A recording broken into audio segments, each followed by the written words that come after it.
Le zoroastrisme est une religion née sur le territoire de l'actuel Iran. Elle tire son nom de son prophète, ou fondateur Zarathustra, dont le nom a été transcrit en Zoroastre par les Grecs, Zoroastre. Cette réforme est intervenue au cours du premier millénaire avant Jésus-Christ. Cette tenance s'appelle des Zoroastriens ou, en français du XVIIIe siècle, des Guèbres. Elle est aussi couramment dénommée mazdéisme, du nom de sa divinité principale, Ahura Mazda I. La réforme religieuse de Zoroastre ou Zarathustra a pour principal effet d'orienter la religion mazdéenne vers le monothéisme au bénéfice du dieu Ahura Mazda, Pélévi, Hormaz, entouré d'un certain nombre d'entités. Ahura Mazda est seul responsable de l'ordonnancement du chaos initial, le créateur du ciel et de la terre. Chaque être humain est doté d'une âme éternelle et de libre arbitre. Après la mort, les âmes encourent un jugement et vont au ciel ou au purgatoire. Les textes religieux du zoroastrisme sont contenus dans l'Avesta, qui comporte deux parties, les Gathas, poèmes attribués à Zoroastre, et les yasnas qui constituent les textes liturgiques en tant que tels. Le zoroastrisme a été la religion officielle de l'Empire perse à 3 reprises, sous le roi Hystaspès, sous les Achéménides, et sous les Sassanides jusqu'en 651, date de l'assassinat du dernier roi zoroastrien. Malgré l'arrivée de l'islam et les persécutions qui en découlèrent, il a réussi à se maintenir dans le patrimoine culturel iranien, afghan et d'Asie centrale. En effet, les Iraniens, les Kurdes et les Afghans, indépendamment de leur religion, accordent beaucoup d'importance aux fêtes zoroastriennes, en particulier celle de Nowruz, le nouvel an zoroastrien, célébré le 21 mars 2. En 2008. On estimait le nombre des pratiquants du zoroastrisme à environ 190 000, la plupart vivant en Iran et en Inde. 3. Les zoroastriens respectent le feu comme symbole divin. Zoroastre prêchait un dualisme apparent, qui reposait sur le combat entre le bien et le mal, la lumière et les ténèbres. Le principe de Zoroastre est qu'il existe un esprit saint, Spentamenyu, fils d'Ahura Mazda, et un esprit mauvais, Angramenyu, Pélévi Ahriman, son jumeau, tous deux opposés car représentant le jour et la nuit, la vie et la mort. Ces deux esprits coexistent dans chacun des êtres vivants. Toutefois, le zoroastrisme est bel et bien un monothéisme, car seul Ahura Mazda conserve la prééminence céleste et triomphera du mal à la fin des temps. Les principes. Zoroastre n'a jamais prétendu être un prophète, il s'est contenté de donner des directions de recherche spirituelle. Les zoroastriens considèrent que leur Dieu n'a besoin ni d'adoration, ni d'intermédiaire. Son enseignement reposait sur l'opposition entre le Dieu du bien, Ahura Mazda, et le Dieu du mal, Ahriman. L'homme, par la pureté de sa vie, de ses pensées, de ses paroles et de ses actes, devait se détourner des puissances du mal et mériter ainsi le bonheur après la mort. 7. Dans la doctrine de Zoroastre,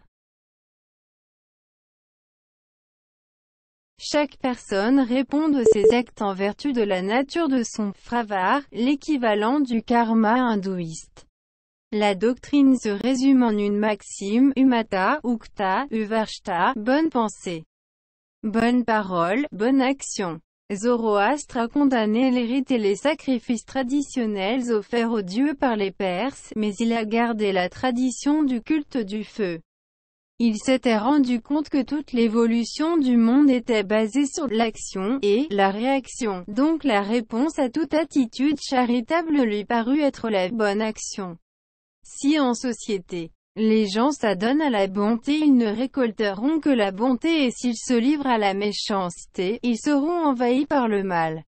Selon Zoroastre, la bonté est quelque chose comme une lumière qui vient du fond de soi, et cette bonté est inhérente à l'homme.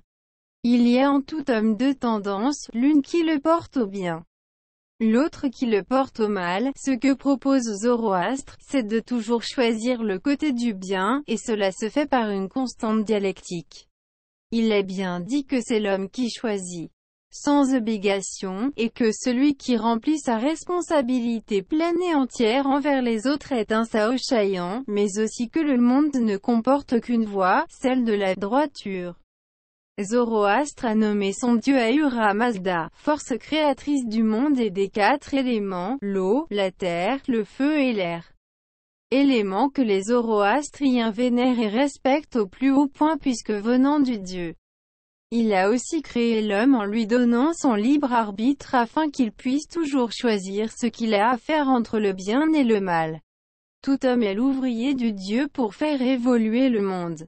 Les zoroastriens admettent une vie après la mort et un jugement des âmes, chaque être humain étant jugé selon ses mérites. Le Fravar est un des symboles de la doctrine de Zoroastre.